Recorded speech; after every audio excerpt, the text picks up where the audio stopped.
ఇంకో ఫ్రెండ్ ఉన్నాడు నాకు బాగా ఇష్టమైన మనిషి. చాలా అందంగా ఉంటాడు. మిల్క్ బాయ్‌లో ఉంటాడు. చూసుకోండి డార్లింగ్. పాపం మనోడికి వసు అని ఒక గర్ల్ ఫ్రెండ్ ఉంది.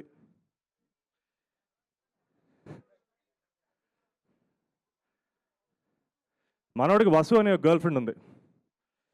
సో హీరో ఏదో పూజలో బిజీగా ఉంటే ఎవరికీ తెలియకుండా రాంబాబు బుల్లబ్బాయికి ఇచ్చి పెళ్లి చేసేద్దాం అనుకుంటాడు. ఆ విషయం తెలిసి మనోడు పూజ వదిలేసి వెళ్ళిపోదాం అనుకుంటే శబరి అని వాళ్ళ అమ్మ ఆపుద్ది.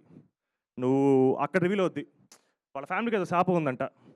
సినిమా స్టార్టింగ్‌లో వాళ్ళ గ్రేట్ గ్రాండ్ ఫాదర్ ఎవడో తాగేసి గుళ్ళో ఓవర్ యాక్షన్ చేశాడు. వాళ్ళకో శాపం తగిలేసింది.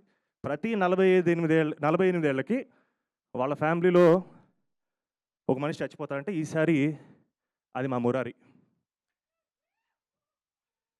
అప్పుడు మా మురారి వాళ్ళ బామ్మని ఒక క్వెషన్ అడిగాడు. బయటికెళ్తే చచ్చిపోతానంటున్నావు. ఇక్కడుంటే బతుకుంటానని గ్యారంటీ ఉందా అని. He made us think. అప్పుడు చెప్పాడు బాబు, సంకల్పం కన్నా గొప్పదేదీ లేదు. మనిషి తలుచుకుంటే ఏమన్నా చేయగలడు. తప్పు చేయనంత వరకు దేనికైనా ఎదురెళ్ళగలం అని మా మురారి చెప్పాడు. చిత్రం Murari. Today super star, then our prince Mahesh Babu, దర్శకత్వం కృష్ణవంశీ.